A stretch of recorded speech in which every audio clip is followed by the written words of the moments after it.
Good morning, everybody. My name is Nosi. I'm Nosi Piwo. I am a South African and I live and work in England. One of my hobbies is talking. I use my voice to empower, to inspire, and to educate.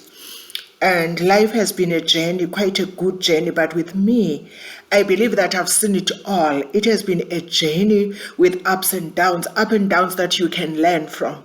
And one of the ups and downs I would like to share today are related to my traveling, my studies, and also work, and also visa challenges. The reason why I share this is because now in this age and era, we are traveling a lot because we are worried about the economy into our own countries, and we end up traveling a lot to get better opportunities, because after COVID, a lot of things changed. Some of us relocate for the purpose of being close to our spouse, etc., etc., etc. We relocate for different reasons, but it happens that we travel a lot. You find people saying, "I'm in Dubai, I'm in China, I'm in USA, and I'm a traveler."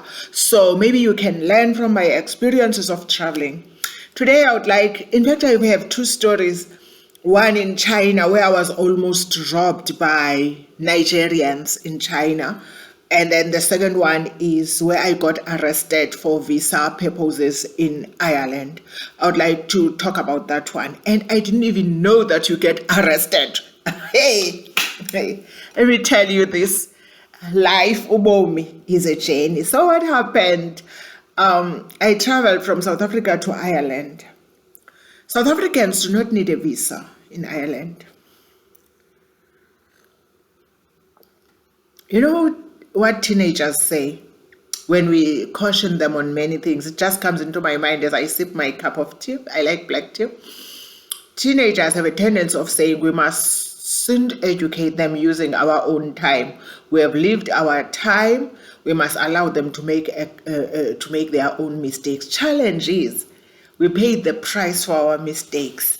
For being pregnant young, we paid the price, because you have to sacrifice. Some of us has missed schools. We wanted to be educated, but we couldn't be educated because we got pregnant at a young age.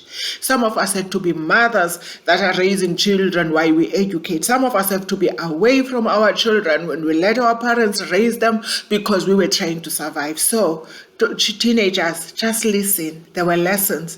If I got pregnant at an early age, the lesson learned is you, and you sometimes without a dad, and you sometimes with no relationship with your dad. I'm going to record a video soon about dads and their relationships with their daughters and their sons, and the impact it has on the children. I call it a letter to my dad. It's a project closer to my heart, because most of our children get into problems because of a lack of a father figure into their lives. Going back to my story where I got arrested. So I travel because South Africans do not need visas to enter Ireland. So I enter Ireland.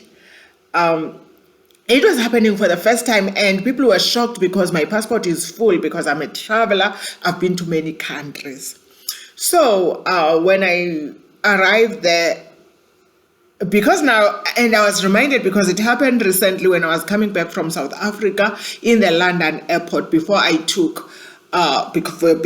crossed from London, and then again something similar to that almost happened. And I was a little bit irritated because it was unnecessary in London this time around.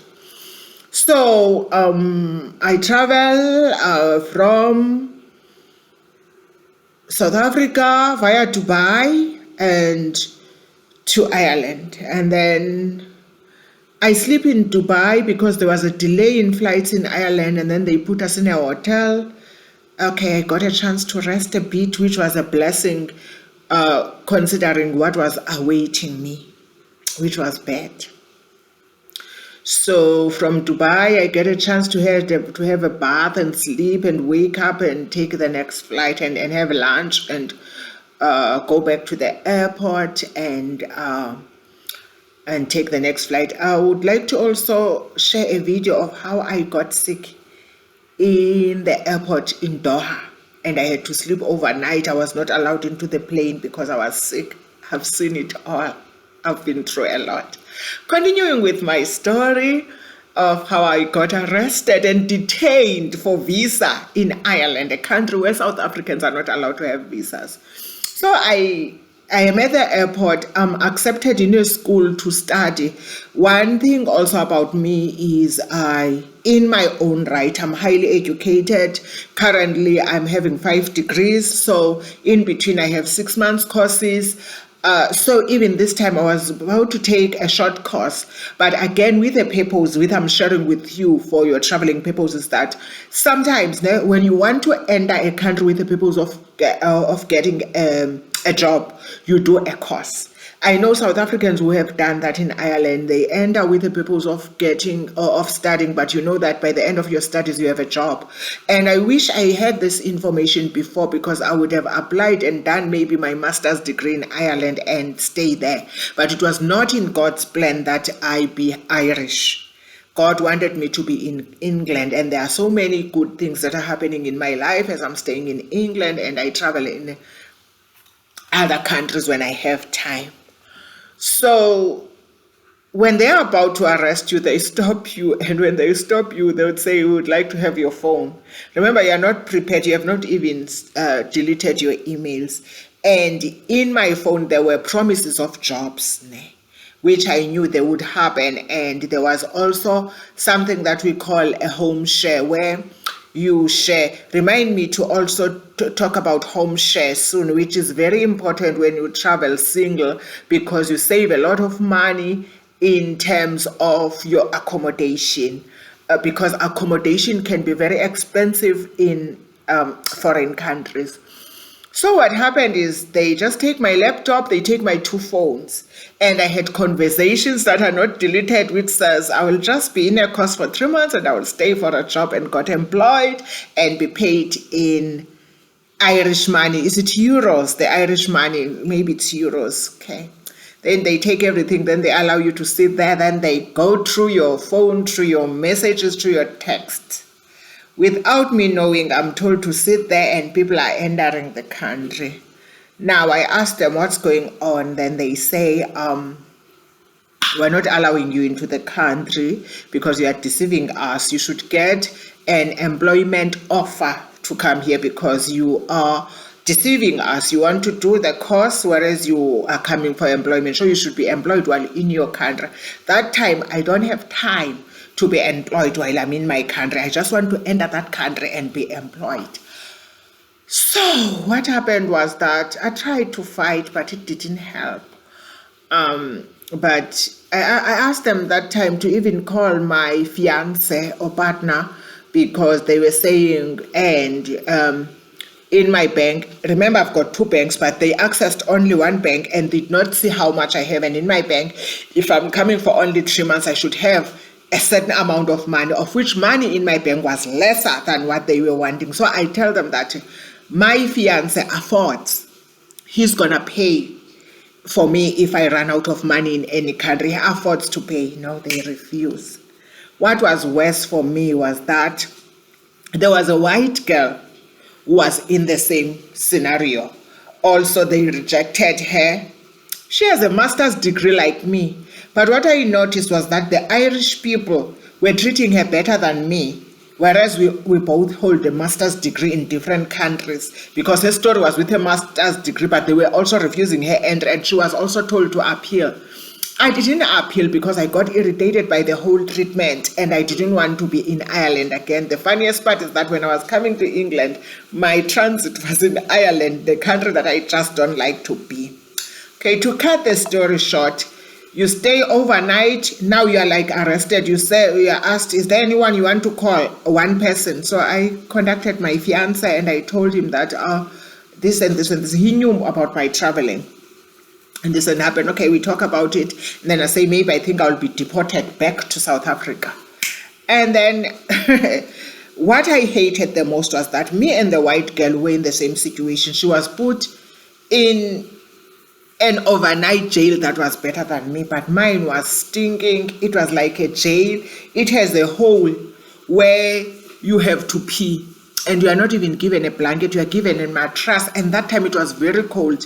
I took a coat to cover myself. I felt like I've been undermined in many ways in that country.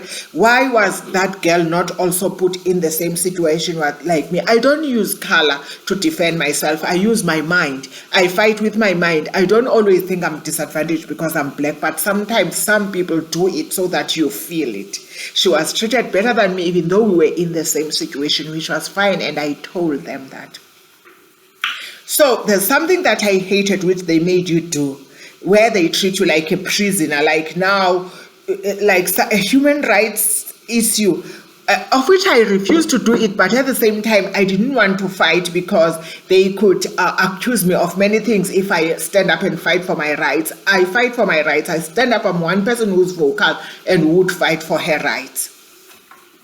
They made you stand and do something like this. Take off your pants and do something like this as if you have hidden something in your genitals. I'm burning something. Let me quickly go and start something. I'm burning something in the kitchen. I'll be back now.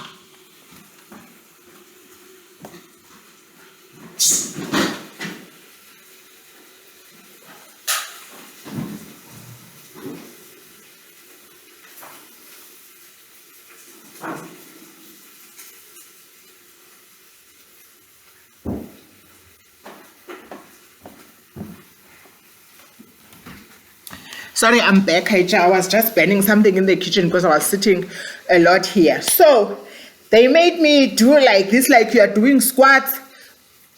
Take off your pants, but it's a woman who's making you do the go down as if you are hiding something maybe in your pant or something like that. Again, that was a human rights issue. I talked, but I wasn't sure of my rights because this thing was happening for the first time. Okay. I sleep in that situation like a jail for one night. Then they pay for your flight. They take you back to South Africa. They give you coffee and a sandwich, and then they take you back to South Africa. I transit in Dubai again. When I transit in Dubai, I'm treated like a prisoner. There's a police, not a policeman, but an immigration officer who has to take me from off the plane to make me sit where I'm waiting for the plane to South Africa. And I sign something that I pass Dubai before I come to South Africa. Even when I come to South Africa, I have to sign.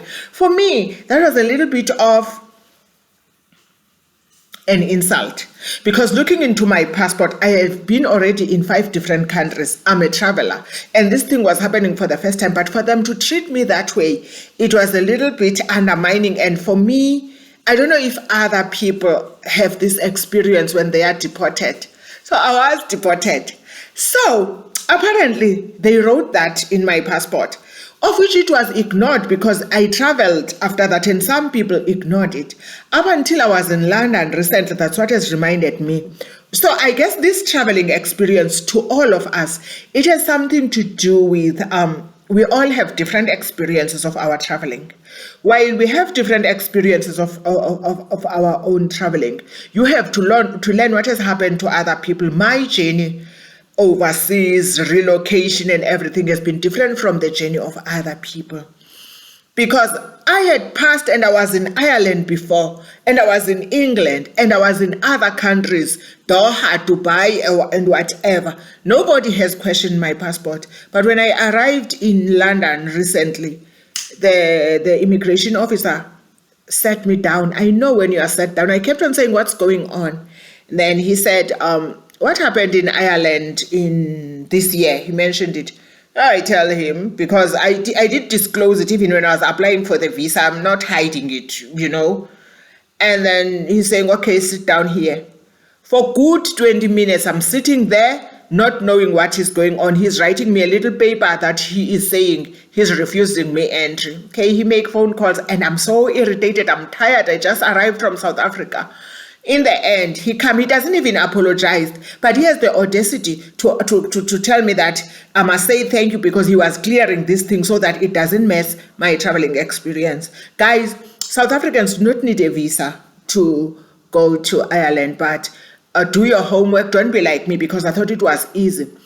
You must be maybe accepted in a university. Maybe me, I used a college. Maybe that's how it didn't work out. I don't know. But the immigration officers did not accept it. And I know people who went to a college, maybe for a 6-month course or for a year course, and who ended up staying in Ireland for the purpose of getting a job. So I'm sharing this so that you know that when we look for jobs, there are countries that we have to get an employment offer like we are. Okay, the current job that I'm in, I got an employment offer while I'm in South Africa, but I needed to apply for a visa. But in Ireland, you get it, but you don't apply for a visa. You just go. And if you studied there, you just stay for a job. Unlike in Scotland, I studied there. I invested my money, my time, and everything there. And I'm an alumni there. But I couldn't stay for employment. I needed to apply afresh for a visa to be employed, despite the fact that I studied there. Ladies and gentlemen, I hope this information for traveling is helpful to you. Take care of yourself. Always look on the bright side of life, and may God bless you. Love you. Bye.